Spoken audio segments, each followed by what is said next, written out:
గజం కేవలం 23,000 రూపాయలతో 165 గజాల భూమి కేవలం 38 లక్షలు మాత్రమే. ఇంకా నెక్స్ట్ మీరు స్టార్టింగ్ నుంచి ఇండస్ట్రీలో అందరికి తెలిసిందే గీతా మాధురి బెస్ట్ ఫ్రెండ్. అంటే నాకు తెలిసిన ఒక విషయం ఏంటంటే మీరు మాట్లాడుకోపోయిన మధ్యలో ఏదో ఒక గొడవ వచ్చింది, ఒక 1 year మాట్లాడుకోలేదు. బట్ 1 year అంత సీన్ లేదు, అంత సీన్ లేదు. 1 year లేదు, ఏవో చిన్న చిన్నవి నేనే ఫస్ట్ లో అలిగేదాన్ని చాలా. ఆ అలకలో వచ్చిన భాగం తప్ప అంత సీన్ 1 year అంత సీనే లేదు. అండ్ మేము ఇండస్ట్రీకి రాకముందు నుంచి ఫ్రెండ్స్, వచ్చిన తర్వాత ఫ్రెండ్స్ కాదు. సో ఇంకా చిన్న చిన్నవి doesn't matter. By God's grace it is going really well. Geeta గారి గురించి మాకు తెలియని విషయం ఏదైనా మీరు చెప్పాలి. దానికి చాలా చాదస్తాం, చాలా మందికి తెలుసు. చాదస్తాం అంటే ఒకటే విషయం, ఇప్పుడు ఎవరన్నా ఫీల్ అయ్యారా? ఎవరు ఫీల్ అవ్వకూడదు. ఒకవేళ ఏదైనా మాట అంటే అది పట్టుకుని పీకుతూ ఉంటుంది అన్నమాట. సో అది ఒకవేళ ఏదైనా మాట అన్నా నాకే టార్చర్ గా ఉంటుంది. నువ్వు మళ్ళీ నన్ను సాధిస్తూ ఉంటావే, నన్ను అలా పీకుతూ ఉంటావే అంటే చాదిస్తాం అనమాట. ఎవ్వరు ఫీల్ అవ్వకూడదు, అరే ఒక మాట అనేసామా, ఇలాంటివి చాలా ఆలోచిస్తుంటుంది. అండ్ చాలా మంది అంటే ఎందుకులే మనకి అని ఒక పర్సన్ అంటే దానికి ఇష్టం అంటూ లేకుండా ఉండరు. జనరల్లీ కూడా దాని సర్కిల్ కూడా పెద్దది. కాకపోతే ఎందుకులే మాట్లాడేద్దాం. నన్ను కూడా ఒకవేళ నేను మాట్లాడలేదు, హాయ్ చెప్పలేదు, చెప్పవే హాయ్ చెప్పవే హాయ్ చెప్పవే, నేను ఎందుకు చెప్పాలి, వాళ్ళు వచ్చి చెప్పొచ్చు కదా అని నేను ఏముందే చెప్పవే అని అది అలా.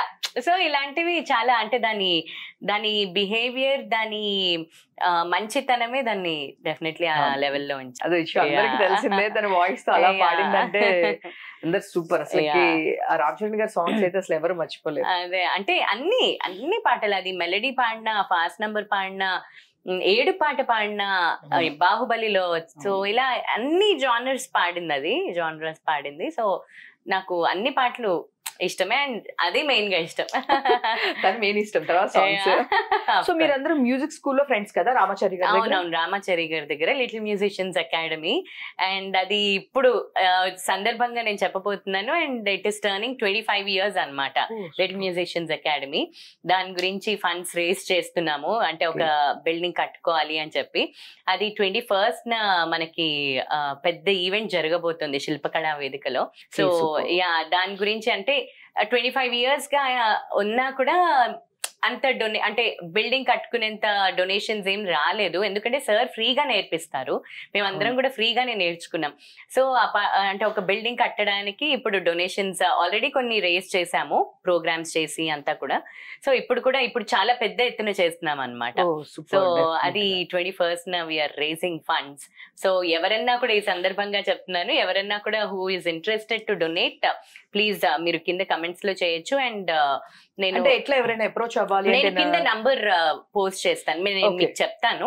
సో మీరు అది పోస్ట్ చేస్తే దే కెన్ డొనేట్. అండ్ వాళ్ళకి ట్యాక్స్ ఫ్రీ ఇది కూడా ఉంది.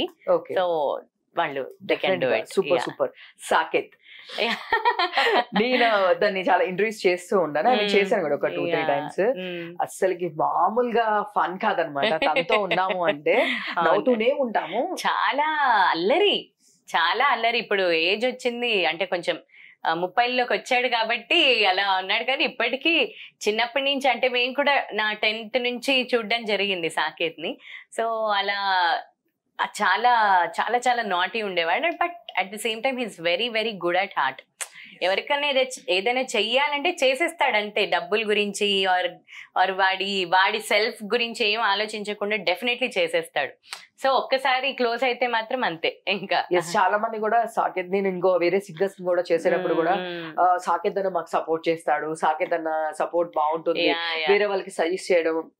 ఎంత క్యూట్ అంటే ఒక సాంగ్ పాడిన తర్వాత రాహుల్ అని వీళ్ళిద్దరు పాడారు. సాంగ్ పాడిన తర్వాత బయటకు వచ్చి నాకన్నా కూడా తనే బాగా పాడుతున్నాడు, సో నాకన్నా తను ఇంకా చాలా బెటర్ గా ఉంటాడు అని చెప్పేసి దీని నుంచి బయటకు వచ్చేసాడంట. ఎవరైనా అంత ఒక పెద్ద మూవీకి మళ్ళీ సో మనం ఉండాలి అని డెఫినెట్ గా ఫస్ట్ మన సెల్ఫ్ తర్వాత పక్కన చూసుకుంటాము. తను అలా కాదు, ఫస్ట్ లేదు దానికి ఎవరు సూట్ అవుతారో చూద్దాము, నన్ను పిలిచారని కాదు అని చెప్పేసి. సో నేను ఒక 2-3 మెంబర్స్ సింగర్స్ చేసినప్పుడల్లా మీకు సపోర్ట్ ఏంటి అంటే లేదు సాకేత్ అనే నాకు ఈ ఆపర్చునిటీ వచ్చింది. రీసెంట్ గా ఒకటి తమన్నా సాంగ్ లో సింగర్ నేమ్ మర్చిపోయాను, తను కూడా మేము ఒకటి ఇంటర్వ్యూ చేసాం, సింధు జానే. తను కూడా అలానే మీకు ఇట్లా ఎవరు అంటే నాకు ఇట్లా సాకేత్ అన్న రిఫర్ చేశారు. సో ఇట్లాంటి శ్రీకృష్ణ అన్న ఇలాంటి వాటిల్లో ముందు సో మీకు కూడా సపోర్ట్ చేస్తుంటారా? డెఫినెట్లీ. ఇప్పుడు ఇండస్ట్రీలో ఎలా ఉంటుందంటే, ఇప్పుడు ఎవరికి, ఇప్పుడు ఒకవేళ నాకు ఏదైనా వచ్చింది అనుకోండి, నా చుట్టుపక్కల ఫస్ట్ చూస్తాను, దాని తర్వాత వేరే వాళ్ళు ఆర్ వాయిస్ కి తగినట్టుగా ఆర్ వాళ్ళ రిక్వైర్మెంట్ ని బట్టి, సో దాన్ని బట్టి ఇప్పుడు షోస్ వచ్చినా లేకపోతే రికార్డింగ్స్ వచ్చినా, మొన్న పొలిటికల్ సాంగ్స్ చేసినా కూడా వాళ్ళ రిక్వైర్మెంట్ ని బట్టి ఫస్ట్ నా సర్కిల్లో చూసి దాని తర్వాత ఆర్ వాళ్ళ రిక్వైర్మెంట్ అడుగుతాను ఫస్ట్. లేదు నా ఇష్టం అంటే then I will take a call. So వాళ్ళ ఇష్టము అని అంటే వాళ్ళకి ఫస్ట్ అడుగుతాను మీ ప్రిఫరెన్సెస్ ఏమైనా ఉన్నాయి. సో ఎందుకంటే వాళ్ళు they are investing on songs కాబట్టి వాళ్ళని అడిగి then will take a call అనమాట. సో అలా ఎవరి చేతుల్లో ఉన్న ఆపర్చునిటీ, ఇప్పుడు శ్రీకృష్ణ అన్న, సాకేత్, ఇప్పుడు అనిరుద్ధి గారిది, తమన్ గారిది, తర్వాత ఇలాంటివి అన్ని సాంగ్స్ అన్ని కూడా ఇక్కడే రికార్డ్ అవుతున్నాయి. గోపి సుందర్ గారివి, సో వీళ్ళందరివి కూడా ఇక్కడే రికార్డ్ అవుతున్నాయి కాబట్టి తెలుగు వర్షన్స్. సో వీళ్ళ చేతుల్లో ఉన్నప్పుడు అరే ఈ సాంగ్ ఎలా సూట్ అవుతుంది, ఈ సాంగ్ ఎవరి వాయిస్ సూట్ అవుతుంది అని అందరి ఇది తీసుకొని వాళ్ళ పర్మిషన్స్ తీసుకొని వాళ్ళకి వినిపించి వాళ్ళు ఓకే అన్న తర్వాత it will go in to the public అన్నమాట. ఇప్పుడు వరకు ఎన్ని సాంగ్స్ పాడారు అంటే ఎన్ని మూవీస్ ఇట్లా? ఇప్పటిదాకా ఒక 70-80 పాడాను. దాంట్లో మీకు బాగా నేమ్ వచ్చిన సాంగ్స్ అంటే నాకు తెలిసి పిల్లందం కేక కేక, దాని తర్వాత ఇది గరం గరం చిలక నువ్వు పెట్టినావు గనక నీ అబ్బా జనైతే బైపోయే మోతే మోగిందే, ఇది రభసాలో. తెలీదు. ఈ పాట గరం గరం చిలక నువ్వు పెట్టినావు గనక నీ అబ్బా జనై దెబ్బైపోయే మోతే మోగిందే, ఈ పాట రభసాలోది. సో ఇది కూడా తమన్ గారిదే, తమన్ గారు పాడాం. సో దీనికి మంచి పేరు వచ్చింది. మీరు ఇండస్ట్రీకి అంటే ఎవరైనా, ఇండస్ట్రీ అని కాదు, సింగింగ్ అని కాదు, యాక్టింగ్ అని కాదు, ఏ ఫీల్డ్ అయినా సరే మనం వచ్చిన తర్వాత కొన్ని టైమ్స్ లో లో టైమ్స్ ఉంటాయి. సో మీరు ఎప్పుడైనా అరే ఎందుకు వచ్చా నేను అంటే ఇంకా వేరే స్టడీస్ సైడ్ వెళ్తే బాగుండేదేమో ఇలా ఫీల్ అయిన సిచ్యువేషన్స్, లో సిచ్యువేషన్స్ ఏమైనా ఉన్నాయా? ఎందుకు వచ్చాను నేను అనిపించిన సిచ్యువేషన్స్ రాలేదు, బట్ లో అయిన సిచ్యువేషన్స్ చాలా వచ్చాయి. ఎందుకంటే నా వాయిస్ యాక్చువల్లీ చాలా ఫ్లక్చుయేటింగ్ ఉండింది. నా ప్రెగ్నెన్సీస్కి ముందు, తర్వాత రాంగ్ ప్రాక్టీస్ వల్ల, ప్రెగ్నెన్సీస్ వల్ల వాయిస్ పోవడము, దీనివల్ల చాలా చాలా పోయింది నా వాయిస్.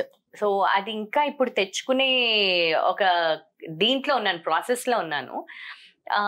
హార్మోనల్ చేంజెస్ వల్ల చాలా అయ్యాయి. దానివల్ల ఏమైపోయిందంటే వాయిస్ మాట్లాడడానికి కూడా వచ్చేది కాదు. సో గాలి వచ్చేది అనమాట లిటరలీ. అంటే అది చెప్తే తెలీదు, బట్ నా వాయిస్ విన్న వాళ్ళు ఏంటది మగాడు గొంతులాగా అని చాలా మంది అన్నారు. అండ్ ఏంటది వాయిస్ మాట్లాడడానికి రావట్లేదు అని. సో ఇలా చాలా డిప్రెషన్ లోకి వెళ్ళిపోయాను నేను. అంటే డిప్రెషన్ లోకి ఇన్ ద సెన్స్ వాయిస్ రాకపోతే ఎలా, అసలే వాయిసే కదా మెయిన్. సో చాలా చాలా దాని గురించి అని చాలా ఈఎన్టీ స్పెషలిస్ట్ దగ్గరికి వెళ్ళాను, చాలా ట్రీట్మెంట్స్ అయ్యాయి. దాని తర్వాత మెల్లమెల్లగా అది కొంచెం సెట్ అవుతూ ఉన్న ప్రాసెస్ లో ఉన్నాను ప్రస్తుతం. సో అలాంటప్పుడు చాలా ఆపర్చునిటీస్, నేను చాలా షోస్ వదిలేసుకున్నాను. ఒప్పుకున్న షోస్ వెళ్ళి పాడలేకపోయేదాన్ని. మనో గారి పక్కన ఒక రోజు అలీగర్ షో ఏదో పాడుతున్నప్పుడు అసలు గొంతు రావట్లేదు. అది చెప్తే నాకేం నొప్పి అది ఉండేది కాదు. It is just the hormonal changes వల్ల గొంతు పోయింది. సో అది చెప్పినా ఎవరికి అర్థం కాదనమాట. అది ప్రాక్టీస్ లేక అయిపోయిందేమో అలా అలా అనుకుంటారు, అరే ఫామ్ లో లేరేమో అని అనేసుకుంటారు టక్కున. సో ఇలాంటివి చాలా అయ్యాయి నాకు, రాంగ్ ప్రాక్టీసెస్. దానివల్ల కాన్ఫిడెన్స్ పోవడం, అప్పుడు చాలా చాలా చాలా లో ఫీల్ అయ్యాను. ఇప్పటికీ ఒక్కొక్కసారి చాలా లో ఫీల్ అవుతుంటాను, అరే నా వాయిస్ ఇది కాదే, అప్పట్లో ఉండే వాయిస్ ఉంటే బాగుండేది, నా చిన్నప్పుడు ఉండే వాయిస్ అని. బట్ దెన్ ఇంకా దాన్ని బట్టి నడుస్తున్నాను అంతే. సూపర్ అండి, all the best. And so మీకు తెలియని విషయం నేను ఒకటి చెప్పరా, మీరు నారీ బేరీ అని ఈటీవీలో ఒక షో చేశారు. అప్పుడు మీతో పాటు నేను కూడా ఉన్నా. మరి ఇద్దరం కలిసి ఒకే కార్ లో కూడా వెళ్ళాము. నాకు మెమరీ చాలా వీక్, అసలు మీకు గుర్తుందా ఎన్ని ఇయర్స్ అయింది? అది నా కాలేజ్ టైమ్ లో. అలాంటివి చాలా షోస్ చేశాను నేను టీవీలో. ఈటీవీ 2 లో చేశాను ఈ షో. సో అప్పుడు ఎట్లా అంటే పికప్ కి పిలిచారు అంటే ఒక్కొక్క ఇండస్ట్రీ నుంచి ఒక్కొక్కళ్ళని పిలిచేవాళ్ళు అప్పుడు సింగర్ గా మీరు వచ్చారు, నేను స్టూడెంట్ గా వచ్చాను ఫస్ట్ ఇయర్ లో, గ్రాడ్యుయేషన్ ఫస్ట్ ఇయర్ లో. సో మీరు మీది వచ్చేసి ఇంకా నాది వచ్చేసి కుకట్పల్లి వివేకానంద కాలనీ, ఆ తర్వాత Bhagyanagar colony.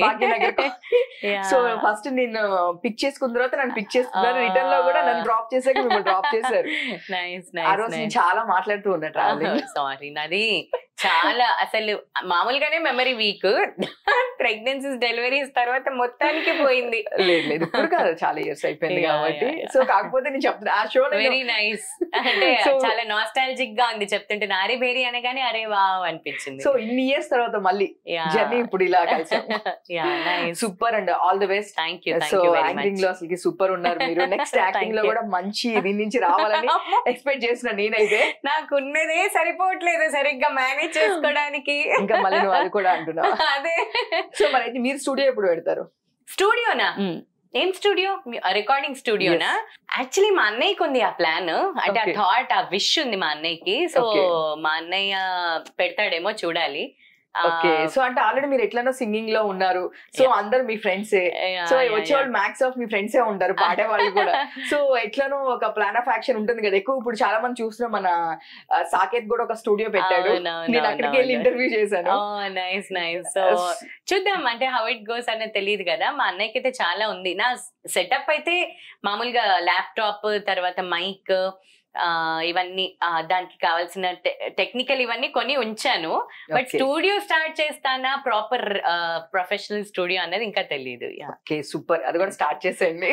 Thank you. All the best. Thank you very much. మళ్ళీ ఇంకొకసారి సంక్రాంతి శుభాకాంక్షలు. థ్యాంక్ యూ మీకు కూడా, అండ్ సుమన్ టీవీ వ్యూవర్స్ అందరికీ కూడా సంక్రాంతి శుభాకాంక్షలు. ఓకే, చూసారు కదా, ఇలాంటి మరిన్ని ఎపిసోడ్స్ కోసం సుమన్ టీవీ చూసేయండి. నేను మీ Uma, signing off. Thank you.